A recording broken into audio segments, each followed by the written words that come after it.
বিশেষ সুযোগ সুবিধা, বিশেষ প্রোটোকল দেওয়ার মাধ্যমে এক ধরনের সিগন্যালিং করা হচ্ছে এবং যেটা লেভেল প্লেইং ফিল্ডে বাধা তৈরি করতে পারে, এটার অসম অবস্থা তৈরি করতে পারে। কারণ প্রশাসনের বিভিন্ন স্তরে কিন্তু এইটা এক ধরনের মেসেজ যায় যে সরকার কার পক্ষে আছে, বা মিডিয়াতেও আমরা মনে করতেছি মিডিয়ার একদিকে ঝুঁকে যাওয়ার প্রবণতা আমরা দেখতে পাচ্ছি, বা এনসিপিকে নিয়ে মেইন স্ট্রিম মিডিয়াতে নানা ধরনের নেতিবাচক যে নিউজ বা ফলস নিউজ বিশেষত কয়েকটি মিডিয়াতে এটা টার্গেটভাবে করা হচ্ছে।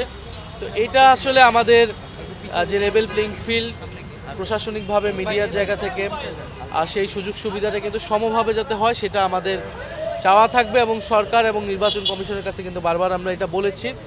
আমাদের নির্বাচন কমিটির চেয়ারম্যান তিনি ইলেকশন কমিশনে গিয়ে কিন্তু এই বক্তব্যগুলো দিয়ে এসেছে, এবং আমরা পর্যায়ক্রমে আমরা ধারাবাহিকভাবে ইলেকশন কমিশনের কাছে আমরা কিন্তু এই আমাদের আপডেটগুলো আমরা দিয়ে আসব যে কীভাবে লেভেল প্লেইং ফিল্ড থাকতেছে কি থাকতেছে না, বা আমরা যে নির্বাচনের মাঠে যাচ্ছি সেখানে আমরা কোন ধরনের বাধার সম্মুখীন হচ্ছি। আমরা ইতিমধ্যে বলেছি এই যে ঋণখেলাপি, অনেক ঋণখেলাপিকে কিন্তু নমিনেশন প্রাথমিকভাবে তারা বৈধ ঘোষণা করেছে ইলেকশন কমিশন।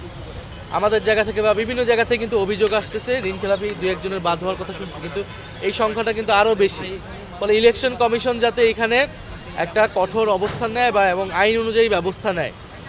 তাছাড়া আমরা প্রচারণার ক্ষেত্রেও আমরা বলেছিলাম যে প্রচারণার ক্ষেত্রে কিন্তু এই যে পোস্টারিং থেকে শুরু করে এখানে নানা ধরনের বিধিবিধান লঙ্ঘনের চেষ্টা হয়েছে।